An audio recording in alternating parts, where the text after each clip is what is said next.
Market లో invest చేసి మీ డబ్బులు డబుల్ చేసుకోవాలనుకుంటున్నారా? సుందరరామిరెడ్డి గారి లైవ్ సెమినార్ కి అటెండ్ అవ్వండి.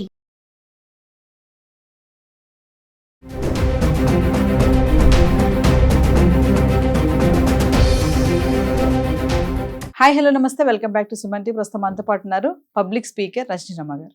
నమస్తే మ్యామ్. నమస్తే నవీన. మ్యామ్, ప్రెసెంట్ డేస్లో మనకు పనులన్నీ అయిపోయాక ఏదైనా కొంచెం టైం దొరికింది, ఇలా కూర్చుందాం అంటే, కూర్చొని మాట్లాడుకుందాం అంటే, ఆ టైంలో కూడా మన చేతిలో మొబైల్ ఉంటుంది. అవును, ఖచ్చితంగా మొబైల్ పట్టుకొని ఏదో చూసుకుంటున్నాం అనేసి ఇదే పని. అంటే ఒక్కరోజు కూడా ఆ మొబైల్ని మనం పక్కన పెట్టి ఉండలేమా? ఈ మధ్య కాలంలో ఈ జనరేషన్లో వైఫ్ అండ్ హస్బెండ్ రిలేషన్స్ చూసుకుంటే, మ్యారేజ్ అయ్యాక పెళ్లి ఆల్బమ్ ఉంటుంది చూసారా, అది వచ్చే లోపే డైవర్స్ అయిపోతున్నాయి కొంతమందికి. అంటే అక్కడ డిస్టర్బెన్స్ అనేది ఈ సోషల్ మీడియా, ఈ గ్యాడ్జెట్స్ వల్ల కూడా వస్తుంది. ఎంతమంది వైఫ్ అండ్ హస్బెండ్స్ అసలు మీరు అన్నట్టుగా ఒక వీడియోలో చెప్పారు, పడుకునే ముందు కాసేపు కూర్చొని మాట్లాడుకోవాలి అని. ఆ మాట్లాడుకునే టైం లేదు. అక్కడ కూడా హస్బెండ్ కానీ వైఫ్ కానీ, హస్బెండ్స్ అనొద్దు, మన వైఫ్స్ కూడా ఆగి తయారయ్యారు. ఆ టైంలో కూడా బెడ్ మీద కూర్చొని కూడా పడుకునే టైంలో ఆ 10-11 అయినా కూడా ఆ మొబైల్ తోటే. మరొక్కసారి దీనికి చెక్ పెట్టే సూత్రాలు ఏం లేవా అంటారా? వైఫ్ అండ్ హస్బెండ్ రిలేషన్ అనేది ఎన్నో కారణాల వల్ల కూడా దెబ్బతింటుంది. మరి ఈ గ్యాడ్జెట్స్ వల్ల కూడా దెబ్బతింటుందా అంటే ఒకసారి దాని గురించి. మీరు ఎక్కడికో వెళ్ళిపోయారు. పెళ్లి పీటల మీద అబ్బాయి చేతిలో అమ్మాయి చేతిలో ఫోన్లు ఉండట్లేదా? నిమిషానికి ఒకసారి పక్కన పెడతారు. చూడట్లేదా? చూస్తున్నారు. Notifications. పెళ్లి జరిగేటప్పుడు కూడా ఏంటండి, ఒకరినొకరు చూసుకోవాలి కదా. ఇప్పుడు పాపం ఒక నిమిషం కావాలి, పక్కన పెడతారు జీలకర్ర బెల్లం పెట్టినప్పుడు. లేకపోతే అక్కడ కూడా పట్టుకుంటారు. ఎందుకంటే పంతులు చెప్తారు, జీలకర్ర బెల్లం పెట్టినప్పుడు తెర ఒకటి అడ్డం పెడతారు. ఆ తెర తీయంగానే చూపులు కళ్ళు కలిపి చూసుకోమంటారు. చూపులు కలిసిన శుభవేళ అంటారు దాన్ని. అంటే అది ఆచారం పాతది. ఇప్పుడు పెళ్లికి ముందే లవ్వులు చేసుకుంటుంటే ఇంకా తొలి చూపులు ఏంటి, లేకపోతే చూపులు కలిసిన శుభవేళ ఏంటి, అదేం కాదు. సాంప్రదాయాన్ని పోగొట్టకూడదని అది ఒకటి ఏర్పాటు చేస్తారు.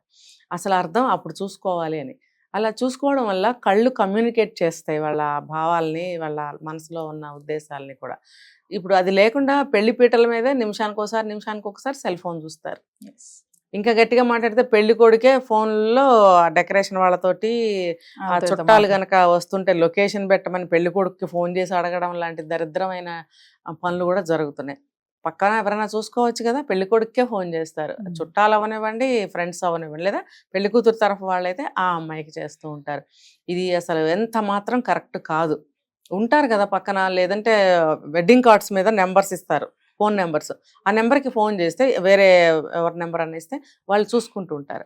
ఆ పని చేయరు, డైరెక్ట్గా వీళ్ళకే ఫోన్లు చేస్తారు. మా ఫ్రెండే కదా, మా సొంత చుట్టమే కదా అని చెప్పి. ఇంకొకటి ఏంటంటే వాళ్ళు కూడా నిమిషానికి ఒకసారి ఏమైనా మెసేజ్లు వస్తున్నాయా వాటి కోసం వాట్సాప్లో ఓపెన్ చేసేసి చూస్తూ ఉంటారు. అంటే సరే పెళ్ళి అయిపోయిన తర్వాత కూడా ఇదే స్థితి. పెళ్లికి ముందు అంటే పెళ్ళి అయ్యే వరకు పోనీ మాటలు ఉండవు అనుకుందాం. పెళ్ళి అయిన దగ్గర నుంచి మాట్లాడుకోవచ్చుగా పోనీ. అప్పుడైనా ఫోన్ పక్కన పెట్టి పెళ్ళి అయింది కాబట్టి, భార్యాభర్తలు అయ్యారు కాబట్టి ఏదన్నా మాట్లాడుకోవడానికి ట్రై చేయాలి. మాట్లాడరు. ఏంటంటే వీళ్ళకి మీడియా ద్వారానే మాటలు కూడా. ఇందులో ఏదైనా చూస్తారు, దాని గురించి మాట్లాడుకుంటూ ఉంటారు. నేను చూశాను. ఆ ఫోన్లో చూడడము, చెప్పుకోవడం, నవ్వుకోవడము, లేదా కాసేపు ఫ్రెండ్స్ వస్తే కొంచెం ఎంటర్టైన్ చేస్తారు. ఇంకా వాళ్ళు ఎంతసేపు ఉండరు కదా, తర్వాత మళ్ళీ వీళ్ళలాగా. ఈ పద్ధతి అనేది పోవాలి. అంటే మీరు అన్నట్టుగా మేడం, మామూలుగా ఈ మొబైల్స్ లేకుండా ఒక గంట అయినా మనం ఉండగలుగుతామంటారా? ఉండలేము. అంటే అవసరం ఉంటేనే చూడాలి. మరి అందుకే చెప్పేది. ఇప్పుడు మీరు నేను ఉన్నాం, మన అవసరానికే చూస్తా ఉందండి. అదే పనిగా దాంట్లో వేరే ఏం చూడం. ప్రోగ్రామ్కి సంబంధించినవి మీరు ఏమైనా నోటిఫికేషన్స్ పెడితే చూడడము, నేనేమైనా రిప్లై ఇవ్వాలంటే కూడా అంతవరకే కదా మనం చూస్తాము. అది అందరూ తెలుసుకోవాలి. అది మనకి అవసరాన్ని తీర్చే ఒక వరం. అది దేవత అని చెప్పుకోవాలి. అవసరాన్ని తీర్చే మనకి ప్రపంచాన్ని మన చేతిలో ఉంది అంటే నేనైతే అది దేవతా స్వరూపంగానే అనుకుంటాను. ఏది తెలియకపోయినా గబుక్కుని మనం అది చూసుకుంటే వెంటనే మన చేతిలో నాలెడ్జ్ పెడుతుంది. మరి అటువంటి దాన్ని మన అవసరానికి వాడుకోవాలి, కానీ అన్నెసరీగా పిచ్చి అన్ని చూడకూడదు. అవన్నీ చూస్తుంటే అవే వస్తూ ఉంటే అసలుది పోతుంది అనమాట. అందుకని మనం మంచియే చూస్తూ అవసరానికి అవే చూస్తే అవే వస్తూ ఉంటాయి. మనకి నాలెడ్జ్ని పెంచుకోవచ్చు. ఈ వీటి వల్ల ఏంటంటే గొడవలు వీటి వల్లే వస్తున్నాయి కుటుంబాల్లో. ఏ రిలేషన్ అన్నా భార్యాభర్తల వయసు కూడా లేదండి. చిన్న పిల్లల దగ్గర నుంచి ముసలి వాళ్ళ వరకు వీటిల్లో పడిపోయారు. ఇప్పుడు తెలియనివి కూడా తెలుసుకుని మినిమం వాళ్ళకి ఎంతవరకు అవి వాట్సాప్లని మెసేజ్లని ఇంతవరకు ఫోటోలని ఇలాంటివి నేర్చుకుని వాళ్ళు కూడా అందులో మునిగిపోతున్నారు. మేడం ఈ మొబైల్స్ గ్యాడ్జెట్స్ వల్ల కూడా వైఫ్ అండ్ హస్బెండ్ మధ్యలో గొడవలు అవుతున్నాయి అంటే రీజన్స్ ఉన్నాయంటారు ఖచ్చితంగా. ఖచ్చితంగా మీరు ఒక విషయం మర్చిపోతున్నారు. ఇప్పుడు వచ్చే గొడవలు కంప్లీట్ గా ఆ పాతకాలంలో వచ్చే గొడవలు లాంటివి కానే కాదు, ఇవి ఇలాంటివే. పాతకాలంలో గొడవలు మామూలుగా కుటుంబం గురించి కానీ, భర్త చెడు తిరుగుళ్ళు తిరిగినా, భార్య తప్పులు చేసినా, పిల్లల గొడవలు వచ్చినా, చుట్టాల గొడవలు వచ్చినా వాటి గురించి ఉండేవి గొడవలు. ఇప్పుడేంటి ఖచ్చితంగా ఇది ఈ సెల్ ఫోన్ వల్లే వస్తున్నాయి గొడవలు. ఈ సెల్ ఫోన్ తోనే గొడవలు వస్తున్నాయి. ఏంటి ఒక కాసేపు కాదు, కొంచెం సేపు కాదు, 24 గంటలు ఈ ఫోన్లోనే ఉంటున్నారు పెద్దవాళ్ళు కూడా. నేను చెప్తున్నా, ప్రతి ఇంట్లో ఈ సమస్య ముఖ్యంగా ఆడవాళ్ళు ఎదుర్కొంటున్నారు మగవాళ్ళ గురించి. ఏం చేయాలి మరి మేము కూర్చుని ఖాళీగా అంటారు. ఏంటి ఏం చేయాలి, ఇంట్లో తిరగచ్చుగా, ఇంట్లో అటు ఇటు తిరగచ్చుగా, ఆడవాళ్ళు తిరగట్లేదా ఇంట్లో? ఆ పని ఈ పని ఈ పని పని తిరుగుతున్నారుగా, మీరెందుకు ఖాళీగా కూర్చోవాలి? ఇప్పుడు సాఫ్ట్వేర్ జాబ్స్ అయినా సరే అదే పనిగా చైర్లో కూర్చుంటే వాళ్ళు ఫ్యాట్ అయిపోవడము, వేరే వేరే హెల్త్ ప్రాబ్లమ్స్ రావడం జరుగుతున్నాయి కదా. ఎన్ని ప్రాబ్లమ్స్ వస్తున్నాయో అందరికీ తెలుసు. ఒక్కటి కాదు, ఒబేసిటీ ఏంటి, కొలెస్ట్రాల్ ఏంటి, ఇంకోటి ఏంటి, అసలు ఒళ్ళు బద్ధకం వచ్చేసి ఒళ్ళు పెరిగిపోయి ఐడిల్గా అయిపోతున్నారు. అసలు బుర్ర కూడా మందం అయిపోతుంది. ఇంకా వారు దేని మీద ఉండదు, ఆ సిస్టమ్ ఉంది, సిస్టమ్ పని చేసుకుంటూ ఉంటారు అంతే, ఇంకా లేగవరు. మధ్యలో ఫోన్ చూసుకుంటూ ఉంటారు. ఒకవేళ జాబ్ అవర్స్ అయిపోతే కూడా ఇంకా దీంట్లో వేరేవి మరి ఎందుకంటే మాకు కొంచెం రిలీఫ్ కావాలి, రిలాక్సేషన్ కావాలి, ఎంటర్టైన్మెంట్ కావాలి అని మొదలు పెడతారు. అదేంటంటే రేగి చెట్టు కింద గుడ్డివాడు అని ఒక కథ ఉంది. ఒక చిన్న కథ చెప్తా. ఒక గుడ్డివాడు ఉన్నాడు. అందరూ బాగా తిరుగుతున్నారు, నవ్వుకుంటున్నారు, మాట్లాడుకుంటున్నారు, అటు వెళ్తున్నారు ఇటు వెళ్తున్నారు, మాటలు చెప్పుకుంటున్నారు, నవ్వుకుంటున్నారు. పాపం ఈ అబ్బాయికి ఏం కనపడదు. ఒక చోట కూర్చోబెడతారు. ఇది ఎప్పుడు పాతకాలం కథ కాబట్టి ఓ పక్కన కూర్చోబెడతారు. కూర్చోబెట్టినప్పుడు అతను ఏం చేయాలో తెలీదు, ఎవరి మాటలు వినపడవు. ఒక చోట కూర్చుంటే ఎక్కడో ఉంటారు వాళ్ళు నవ్వుకుంటున్నారా, తింటున్నారా, తాగుతున్నారా, తిరుగుతున్నారా, ఆడుకుంటున్నారా, పాపం ఈ అబ్బాయికి ఏమీ తెలియదు. అప్పుడు ఒకసారి చెప్పాడంట, నాకు ఏమీ తోచడం లేదు, నాకు ఏం మాటలు వినపడట్లేదు, ఏమి తెలియటం లేదు, మీరు అందరు ఎక్కడ ఉంటున్నారు అని అడిగితే వెటకారంగా అన్నమాట. వెటకారంగా ఏం చేశారు, ఆ ఒక వ్యక్తి నువ్వు ఒక పని చేయని చెప్పి తీసుకొచ్చి ఒక రేగి చెట్టు కింద కూర్చోబెట్టాడట. ఆ కొమ్మలు ఉంటాయి కదా, ముళ్ళుతో ఉంటాయి కదా, అది ఇట్లా గాలికి ఇట్లా కదిలినప్పుడల్లా కొంచెం ఇట్లా తగులుతుంది. కొంచెం దూరంగా కూర్చోబెట్టి ఉండొచ్చు, మరీ గీరుకుంటే రక్తం వస్తుంది కదా. జస్ట్ ఆ కొమ్మ తగిలేటట్టుగా కూర్చోబెట్టి అది గాలికి ఎప్పుడైతే ఇట్లా కొమ్మ కదులుతుందో అప్పుడు నీకు ఇట్లా టచ్ అయినప్పుడల్లా నువ్వు నవ్వుతూ ఉండు అని చెప్పారంట. పాపం నిజమే అనుకుని, అమాయకత్వం అయిన రోజులు కదా, నిజమే అనుకుని గాలి వీచినప్పుడల్లా కొమ్మ కదిలి ఇట్లా రాచుకుని వెళ్ళినప్పుడల్లా ఓహో వీళ్ళందరూ ఎక్కడ నవ్వుకుంటున్నారు, ఏదో సరదాలో ఉన్నారంటే కనపడదు కదా అని చెప్పి తను కూడా నవ్వటం మొదలుపెట్టాడు. అలా ఎంతోసేపు అనమాట. అంటే ఆ భ్రమ మాయాలో ఉంచేసి వీళ్ళ పని వీళ్ళు. అలాగా వీళ్ళు కూడా ఏంటంటే ఒక్కట్లే సెల్ ఫోన్ పెట్టేసుకుని ఇలాగా రేగి చెట్టు కింద గుడ్డివాళ్ళలాగా నవ్వుకుంటూ ఉంటారు.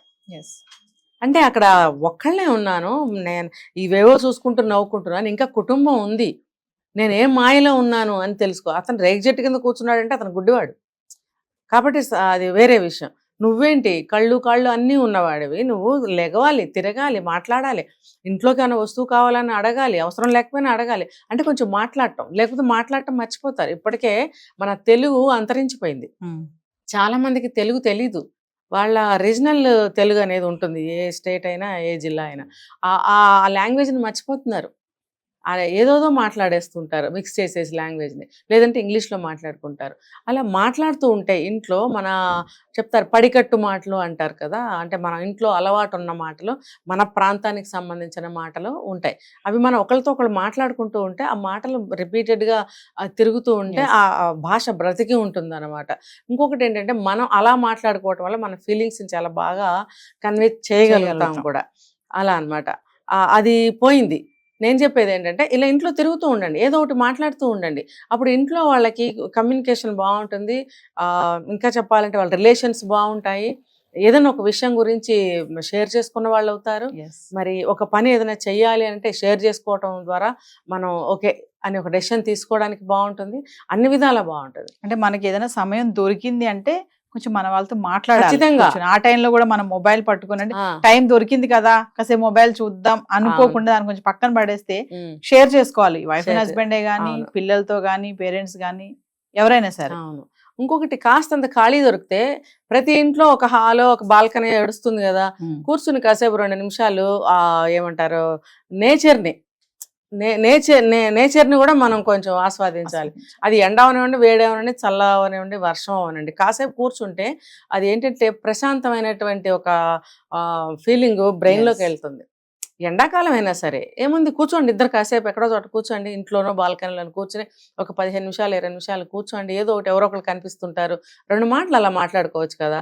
ఇంట్లోనే ఆ సిస్టమ్ దగ్గర ఒకళ్ళు, ఈ సెల్ ఫోన్ దగ్గర ఒకళ్ళు, పొయ్యి దగ్గర ఒకళ్ళు అలా మగ్గిపోతే వాళ్ళ ప్రపంచం ఏం ఉండదండి. అసలు మనకి మన మానసికమైనటువంటి భావాలు కట్ అయిపోతాయి, తర్వాత మన ఆలోచనలు కట్ అయిపోతాయి, సంబంధాలు కట్ అయిపోతాయి, అన్నిటికీ రీజన్ అన్నమాట అది.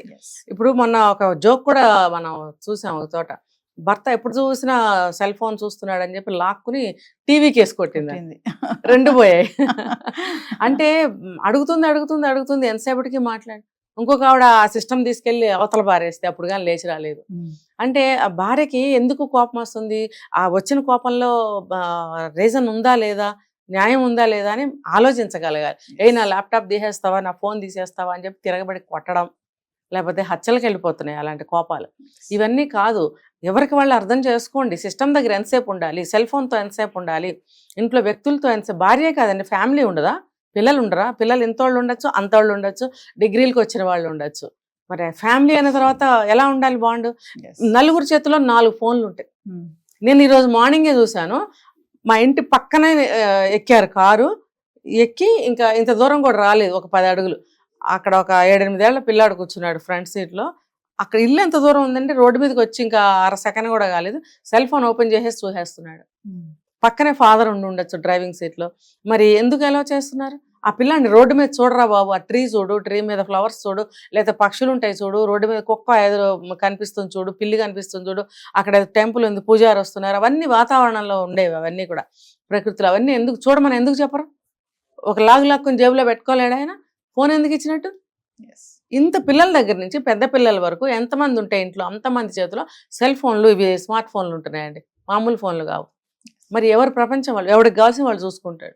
టైంకి ఇది మాత్రం ఎక్కడి నుంచి వస్తుంది అంటే ఇంట్లో భార్య మాత్రం వెళ్ళి వండాలి, ఆవిడ కూడా తూతు మంత్రంగా వంట చేసేసి గవా ఫోన్ చూసుకుంటుంది. దీనివల్ల ఏమవుతుందంటే మానవ సంబంధాలు, కుటుంబ సంబంధాలు తెగిపోతాయి, తర్వాత మానసికంగా వాళ్ళు కుంగిపోతూ ఉంటారు, ప్రేమలకి నోచుకోరు, వ్యవహారాలు నాశనం అయిపోతాయి, అన్ని ఆర్టిఫిషియల్ గా జరిగిపోతుంటాయి, అంతే మెకానికల్ గా. Thank you.